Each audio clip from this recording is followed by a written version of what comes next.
So yeah, I read some of your feedback. My last video from last Wednesday. Interesting. I ain't gonna give no detailed responses or rebuttals to individual comments, but I just found a lot of it interesting. I got a lot of, had a lot of guys and women who agree with shit I said. Then, of course, I had a small percentage of guys who didn't care for the video. Such is life. Such is life.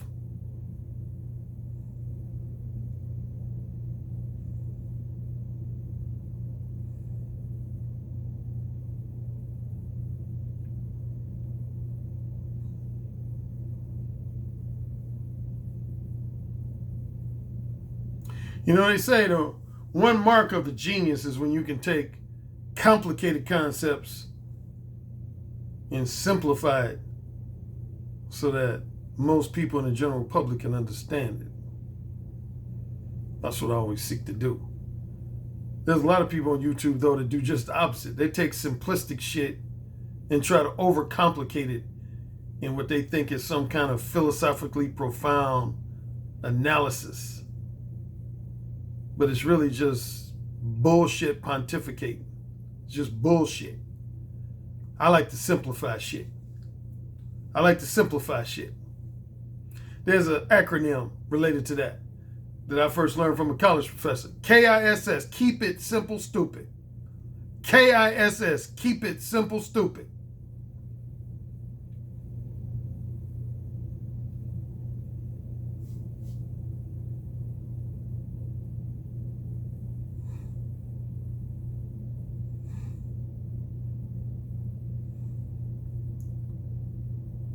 Figuring out all this shit works ain't overly complicated.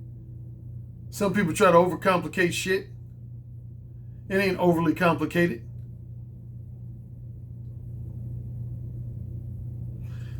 You got some men out here, they want women to either be prudish or at least semi-prudish, strictly monogamy-oriented good girls, or they want them to be kinky, highly promiscuous sluts. If they feel like all women neatly fall into those two categories, they're good to go. Because they feel like I'll have casual sex with the kinky, promiscuous sluts, and I'll date and marry the prudish or semi-prudish, strictly monogamy-oriented good girls. But guess what? Life don't work that way. There's multiple shades of gray in between the middle of those two extremes, which I cover in my book, Ooh, Say It Again. There's shades of gray in the middle of that. And so the reality is, a lot of those women that you initially thought were the good girls, the proverbial good girls, guess what? They not. They like to fuck.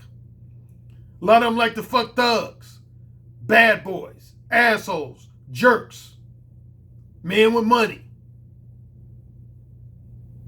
Women got a clitoris that has 7,500 to 8,000 nerve endings in it. You think they don't like to fuck? Please. Women love to fuck. Just because they don't want to fuck you don't mean they don't love to fuck. I'll fuck them.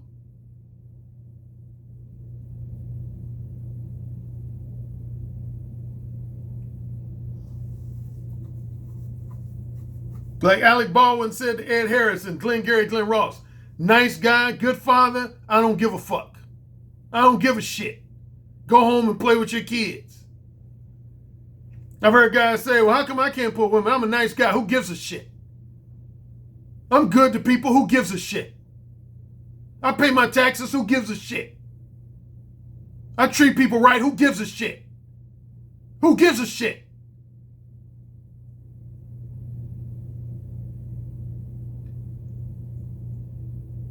If you can't get a woman's pussy wet, all that other shit don't matter. Don't matter. Don't matter. I don't care if you go to church every Sunday and treat people right. Can't get a woman's pussy wet, guess what? She either ain't gonna fuck you, or she gonna fuck you, but she gonna cheat on you with a motherfucker that really does it for her. I've had 35 to 40 women in my life that had me as the other man, their side dude, while they were cheating on their husbands, fiancés, long-term boyfriends. Why? Because I got their pussy wet. I knew how to bring out their inner slut side, their kinky slide. I knew how to give them permission to unleash that shit. Motherfuckers say, Alan Roger Currie, why don't you have the same bitterness that we do towards a lot of these women, particularly these black women? Why? Because I fucked black women. I've had my way with black women. Black women have treated me like a king. As the young brother Edward Anderson said about me one time when he was attempting to criticize me, but he was actually telling the truth. He said, Alan Roger Currie is one of them select brothers who's benefited from the true sexual nature of women. You goddamn right I have. And I ain't apologizing for the shit. You goddamn right I have. Many women have an adulterous and unfaithful nature. Guess what? When I was between 17 and 37, I benefited from that shit. I fucked other dudes' bitches. Period.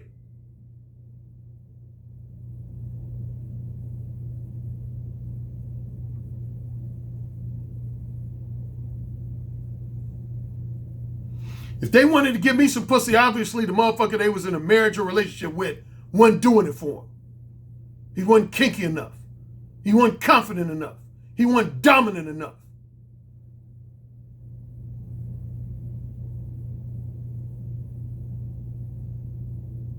Something was missing. Maybe he just was a lazy fuck. He'd rather watch ESPN than fuck. But he wasn't doing something right, otherwise you wouldn't be throwing the pussy at me.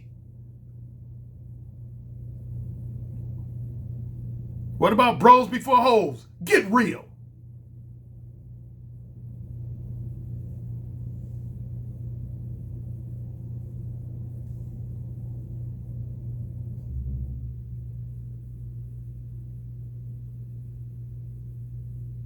Some of these women, man, they don't like me because I'm short. Well, what can you do? You can't have plastic surgery to become 6'5". I know that as a fact. So what you gonna do?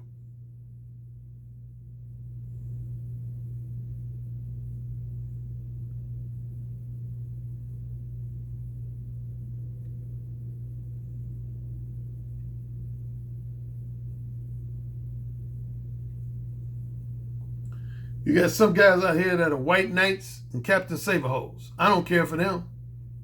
Because they always give women the benefit of the doubt. They rarely, if ever, criticize women. They think women can do no wrong. But then on the opposite end, you got blatant misogynists and murderous incels. Mad at the world and mad at women. And mad at the men who those women are attracted to.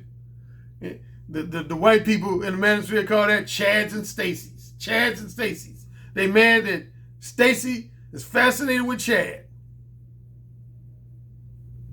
Because Chad won the genetic lottery. See, you want to criticize women, but I don't see no women picking up assault rifles and committing mass murders because they're romantically and sexually frustrated. But you men do that shit. And y'all wonder why seem like I pick on y'all more than I do women. Now, when it comes to whining and complaining, women whine and complain just like men do. But they ain't trying to murder motherfuckers like y'all are. Just because they can't get no dick. They ain't going up shooting up women and shit. Like you motherfuckers do.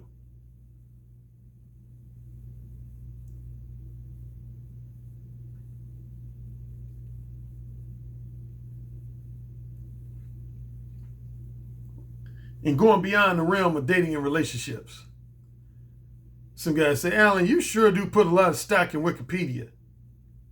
I don't know why. Wikipedia is controlled by women. Prove that. Wikipedia is influenced by various factions of mainstream media, which is all about left wing. Oh, really? So how do you explain the Fox network?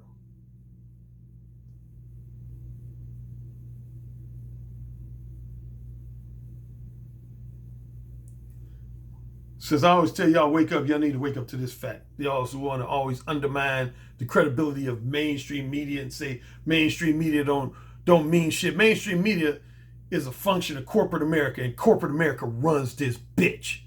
Believe that shit. I don't know how many times I got to tell you that. Corporate America runs this bitch. There would be no YouTube without corporate America. Fuck you talking about? Mainstream media don't mean shit. You don't mean shit.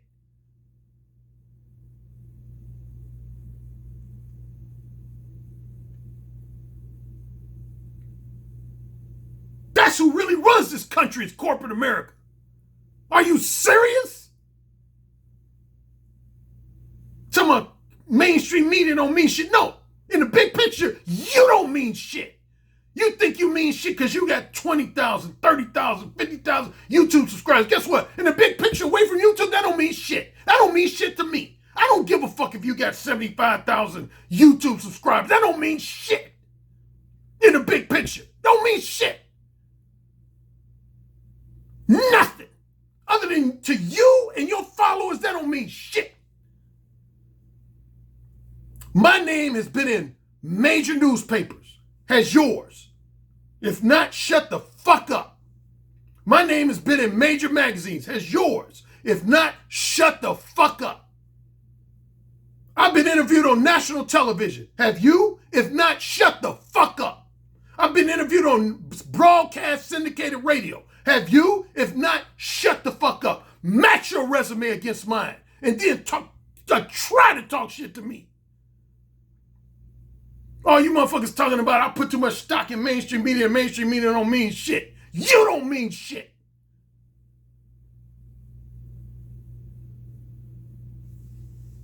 I ain't thinking about you beyond YouTube and your cult followers on here with all your negativity.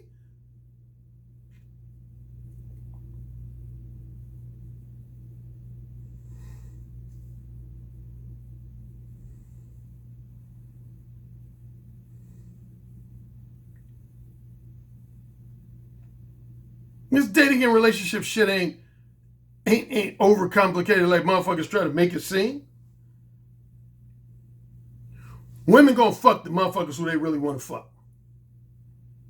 That's number one. Is there anything complicated about that?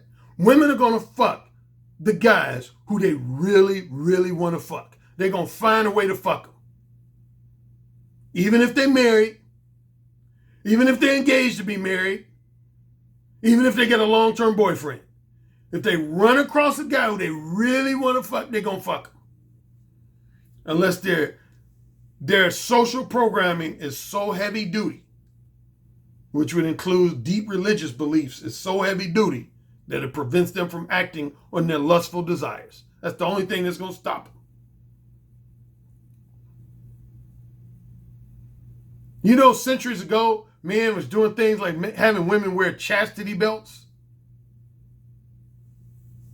and damaging and mutilating women's clitoris. What is that about? And y'all want to criticize women and say women are the scum of the earth. But you got men for centuries been trying to suppress women's true sexual nature. I don't know about no women mutilating men's dicks to keep them from fucking. But you men want to own pussy. I want to have ownership over pussy.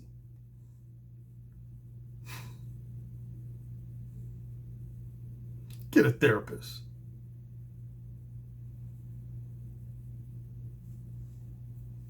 Women gonna fuck who they really want to fuck. That's reality step number one. Women gonna fuck who they really want to fuck if they feel like fucking them. Whether they single, in a relationship, or married.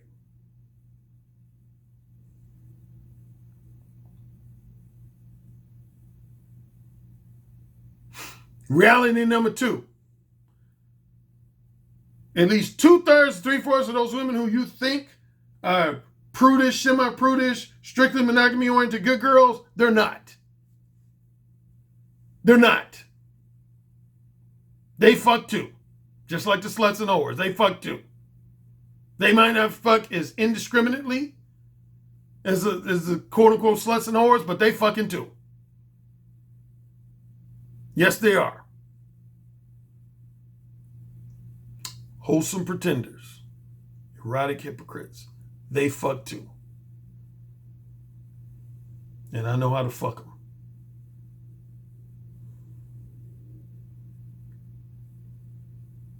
My verbal game is tight. Go listen to the erotic conversationalists. Do you know I've had women regularly pay me money for hot, kinky phone sex? Pay me money for it. That's how much they want it, how bad they want it, how horny they want it. They pay me money. They send me PayPal just so I can phone fuck them. Make them come.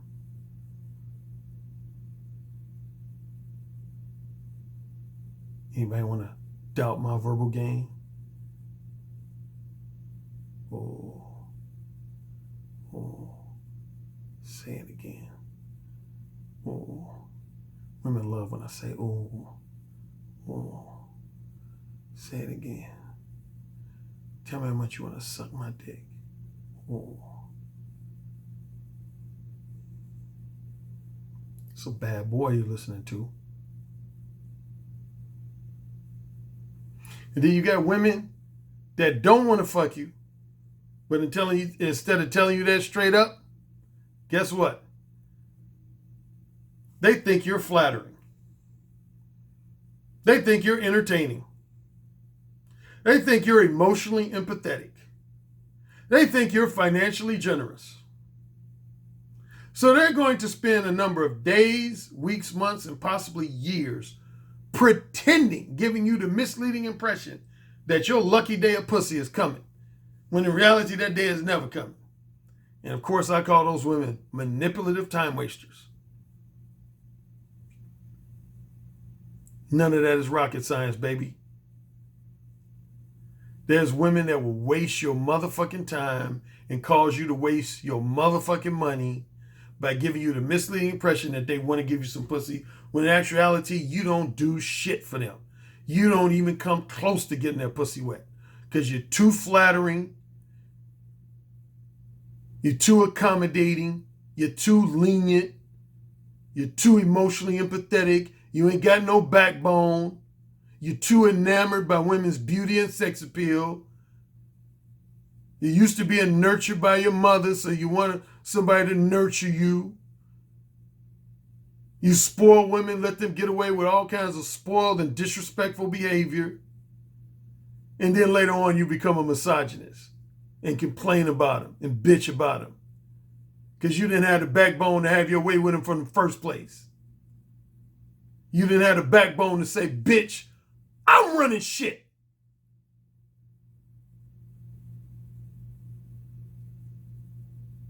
If you close the door of access to your sexual companionship on me, I got 2 or 3 other women waiting to open up their doors. Options, baby, options.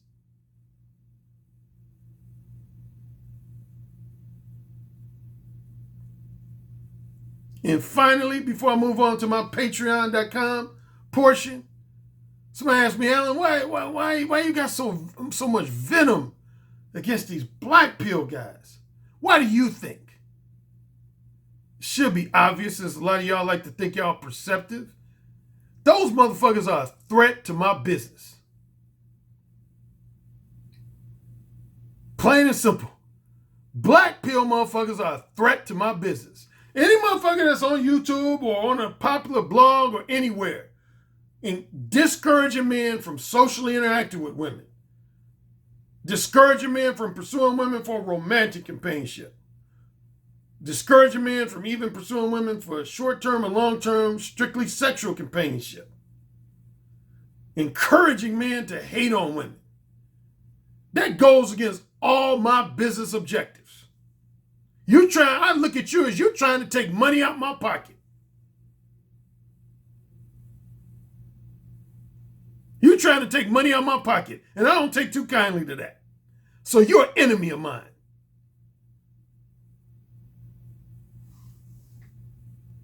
You don't want to be an enemy of mine. Okay, in today's Patreon portion, I'm going to talk about briefly, 2 or 3 things. One, I was asked, Alan, how do the pills correlate to your 4 modes of verbal communication? Well, it's just simple, man.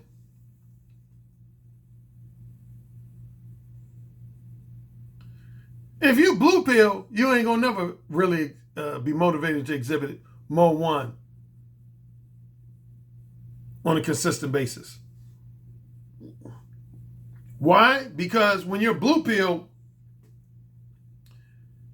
you naively think that all women are going to be feel offended if you say anything too forward or too sexually provocative. You're going to buy into the belief that women find any type of candid sex talk as offensive, which you should already know that that's bullshit. And speaking of that, I got to bring this up. I debated whether to bring this up, but I'm going to go ahead and bring it up. I had a Patreon subscriber of mine recently write me an email.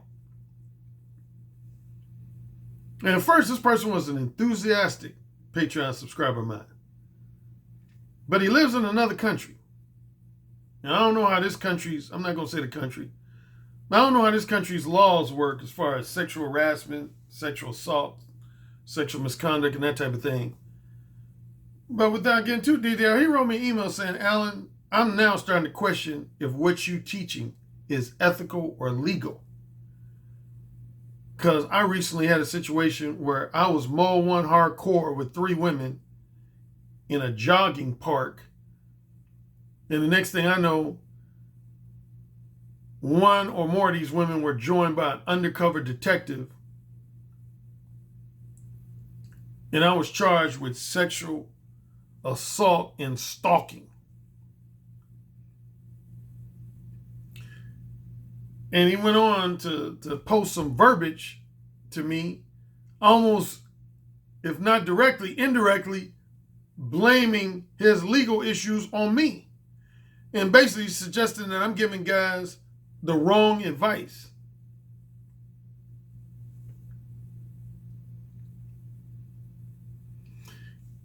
The Patreon subscriber wrote me this email. You know who you are.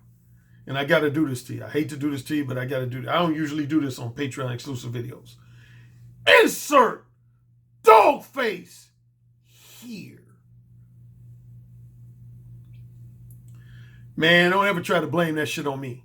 Because number one, I don't know how many times I've issued cautionary warnings about Mode 1 hardcore behavior.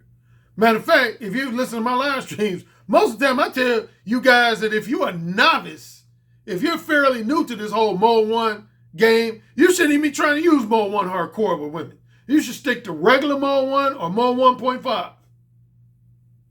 You don't even need to be trying to be Mode 1 hardcore.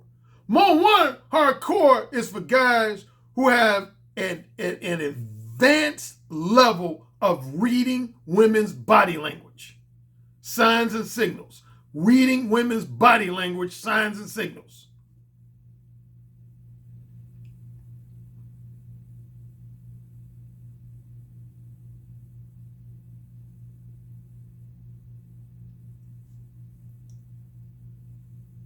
If you can't read women, stay away from Mode 1 hardcore. It's that simple. If you don't know how to read women exceptionally well, I mean exceptionally well, stay away from Mode 1 hardcore. Just stay away from it. It ain't for you.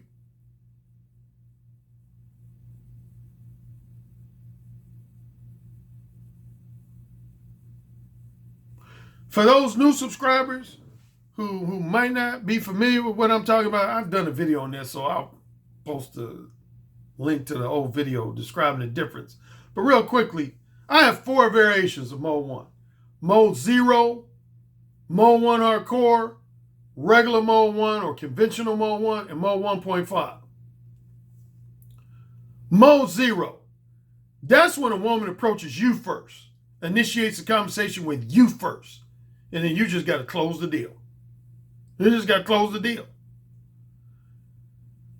If anybody's ever worked in sales, you know there's generally 2 types of sales.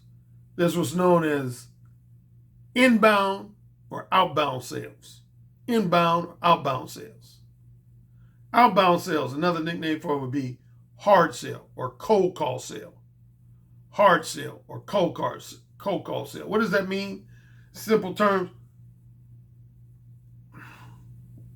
That means that you're trying to sell somebody a product or service that really hasn't expressed an interest in that product or service. That's a cold call sale. That's a cold call sale.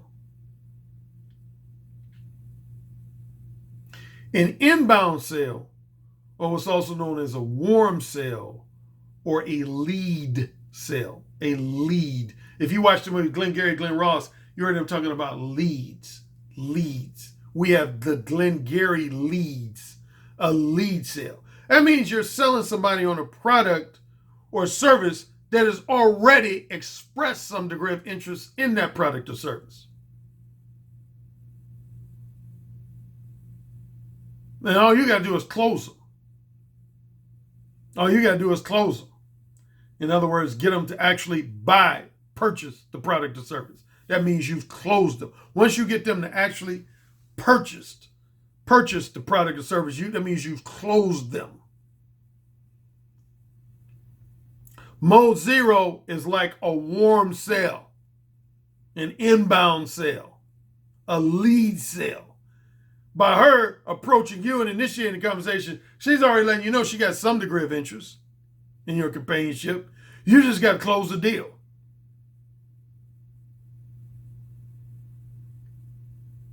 Mode 1 hardcore, which is the most risky. I've always said that. That's the most risky of the 4 types of Mode 1. Mode 1 hardcore is when you, pretty much from the moment you approach a woman and initiate a conversation with a woman, within the first 5 seconds to no later than roughly the 90-second mark of the conversation, you let a woman know straightforwardly and explicitly that you want to fuck her casually, that you want to engage in 1 or more episodes of short-term, non-monogamous, casual sex. You ain't looking for long-term monogamous. You ain't looking for long-term non-monogamous. You ain't looking for short-term monogamous. Mode 1 hardcore is when you know ahead of time that you're only looking for short-term, non-monogamous, casual sex. And you don't want to waste no time with any conversation that ain't related to that objective. You let women know straightforwardly and provocatively and or explicitly that you're trying to fuck.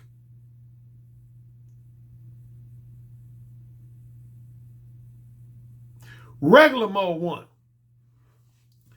is when your first objective is to invite a woman to share your company. That's regular Mode 1. Regular Mode 1 is when you want to invite, your starting point is to invite a woman to share your company one-on-one at some point in the near future. And then once she accepts your invitation, then you escalate into letting her know specifically why you want to share her company, which is either going to be for long-term monogamous sex, long-term non-monogamous sex, short-term monogamous sex, or short-term non-monogamous sex.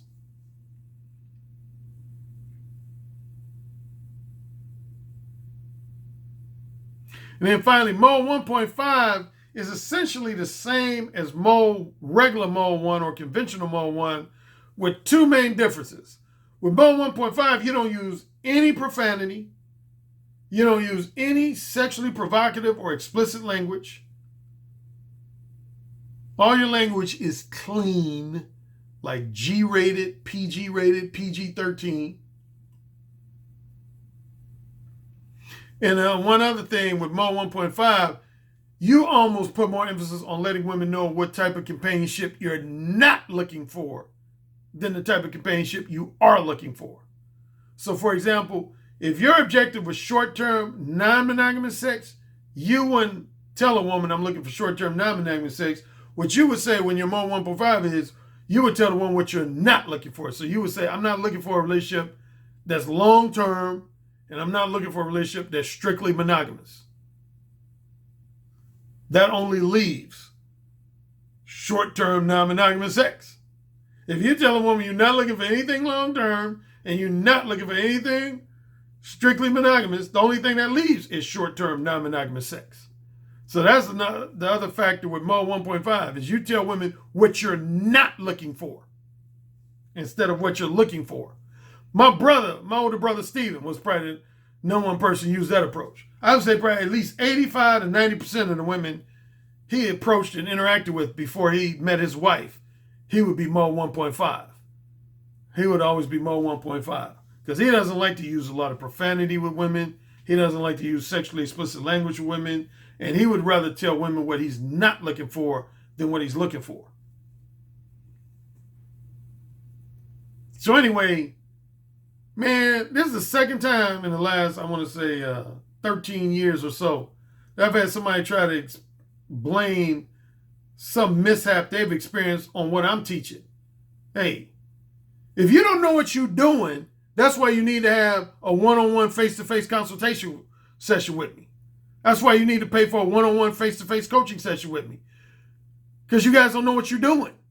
Particularly out of those four, particularly when it comes to Mo 1 hardcore. A lot of you guys don't know what the fuck you're doing. That's why you need one-on-one coaching. You don't know what the fuck you're doing.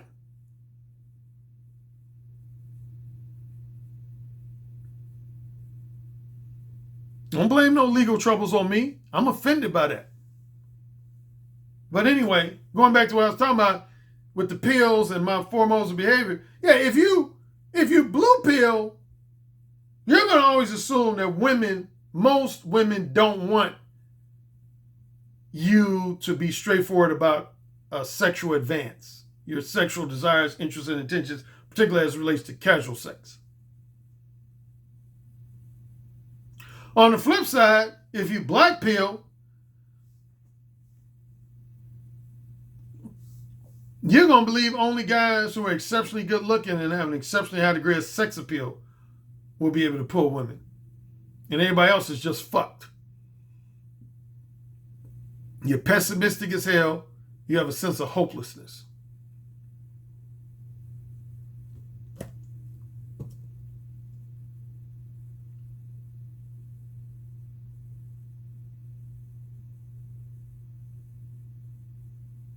So you can understand why I don't care for black pill, because black pill motherfuckers, man, I mean, they ain't gonna never be Mo 1 because they're gonna be like, what's the point? Purple pill don't really apply. That mainly applies to guys who trying to sell something to women usually. Relationship advisor or relationship coach or relationship expert for women.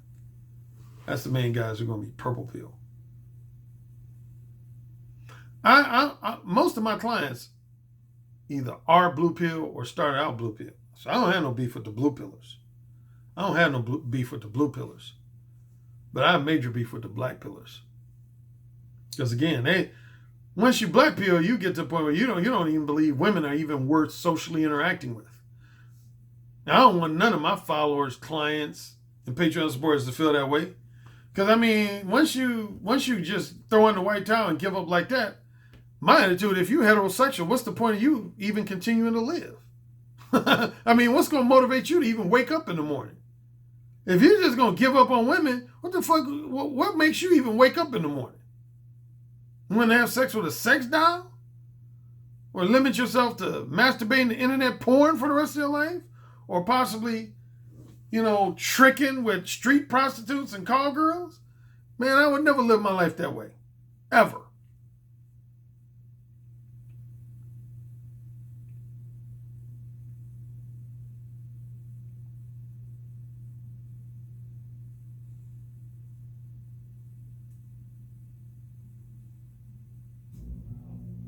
Second thing I want to talk about is this.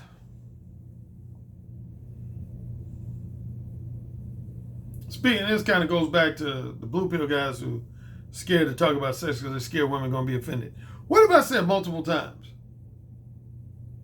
To me, a conversation really don't get started until you introduce your sexual desires, interests, and intentions. Until that point comes in the conversation, you're just engaging in entertaining small talk, fluff talk, which don't mean shit. Don't mean shit. You're opening the door for manipulative time wasters that just waste your time. If you ain't laid your sexual desires, interests, and intentions on the table, you're just engaging in entertaining fluff talk. Oh, my hair coming up.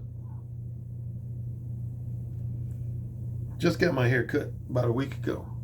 Growing back quick already. Um,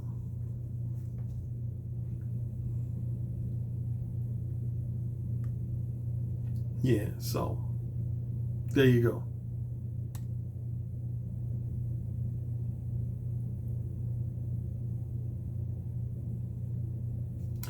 You know, one thing I find,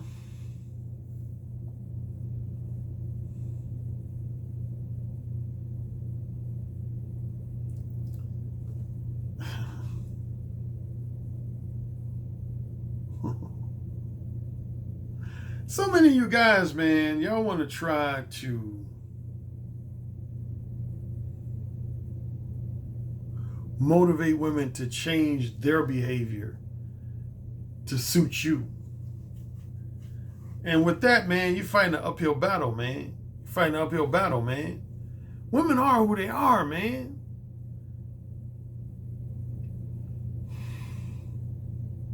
Quit complaining about them.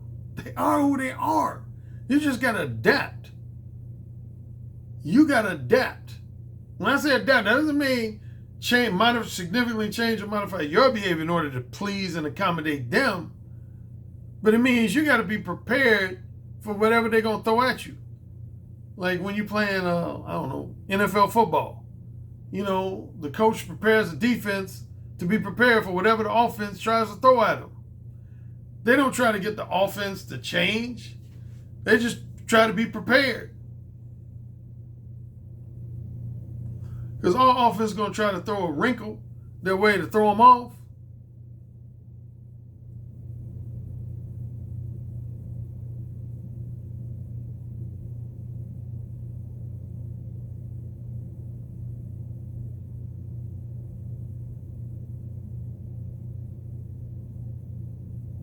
I hear some guys talking about, man, Ellen, it's all about looks, money, and status. Looks, money, and status. On the looks part, yeah, that's halfway valid. Women do pay attention to looks. It varies from woman to woman. I've talked about that before. Some women might put 90% of emphasis on looks. Another one might put 75% of emphasis on looks. Another one might put 60% of emphasis on looks, and so on and so on. But looks are always going to play a part. But the money and status thing, I'm going to tell you, man, I learned a lot about women when I was broke and unemployed. You get to see women's more real side when you're broke and unemployed.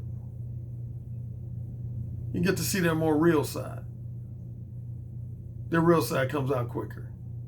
You know if they're genuinely interested in you sexually or not.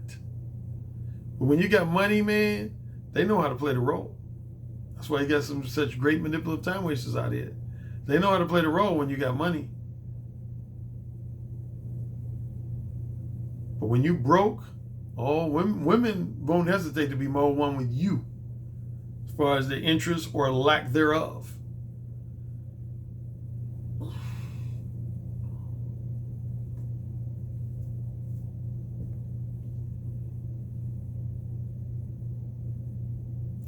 The only day this week I'm going to be off the grid for Skype and telephone consultations is Thursday. I'm going to be doing a one-on-one face-to-face coaching session on Thursday, which means I won't be doing Patreon live stream this Thursday.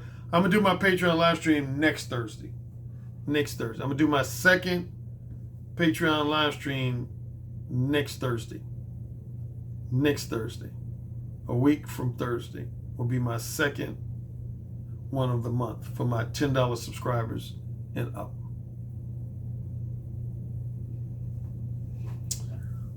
All right, fellas. I'll probably come back later this week with another, at least one more video. I'll talk to you then. Peace.